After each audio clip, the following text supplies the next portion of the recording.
Hi, I'm Chris the Fireplace Whisperer, and I'm here in Government Camp, Oregon with my guys. We are taking out an old Napoleon vent-free fireplace. Oh, vent-free, bad news. And we're putting in a Regency P36 fireplace. That's the good news. So now we're gonna take out the old one. We have to remove tile, and then we're gonna set up for the new one. We may have to do some reframing, look at the gas line, and set the fireplace in. And then this one's gonna vent out the back wall, and then we'll reinstall the tile, and we hope to get it all done in a day. So we better get started. Let's go. Okay, first we need to get some tools. So, the essential tools first, before we can get started.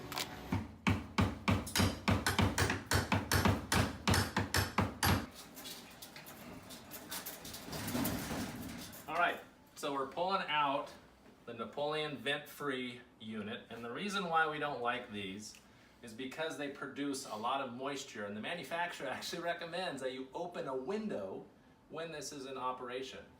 So not very efficient in that regard, and if you don't open the window, then you're gonna have excess moisture in the house, which then can be a mold problem.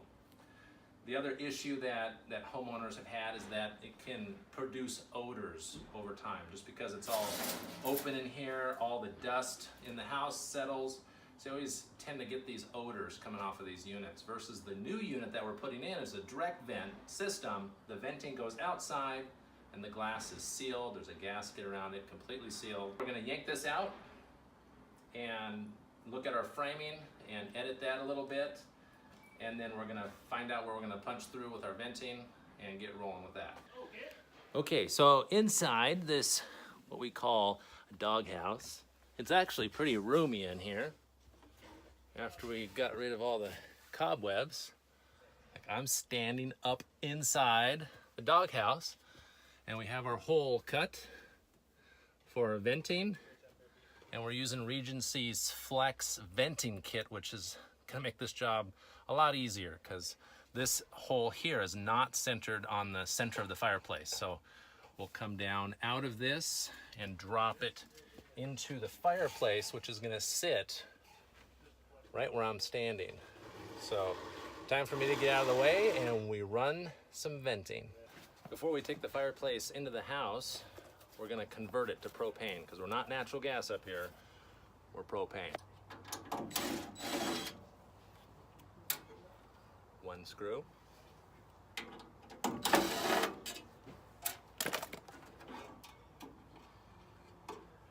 Two screw, and the burner's loose. Oh, the sun. The sun is so bright. Oh. That's what you get for installing in August when it's like 100 degrees. We're now ready to put the fireplace in. We have the venting all ready, so as soon as the fireplace gets pushed back, we're gonna fasten it to the framing, and then we can lift the flex venting and get it screwed in right here in the top, and then we'll get started on the gas line and some other things. Actually, we're gonna have lunch after that. That's what we're gonna do.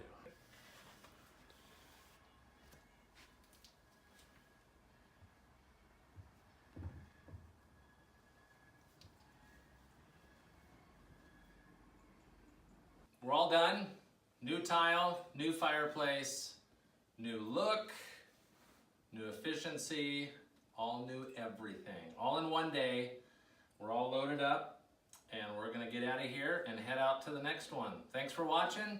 If you haven't subscribed to our YouTube channel, hit the subscribe button, hit that little bell icon onto the side, then you'll get notified of our future videos. Take care.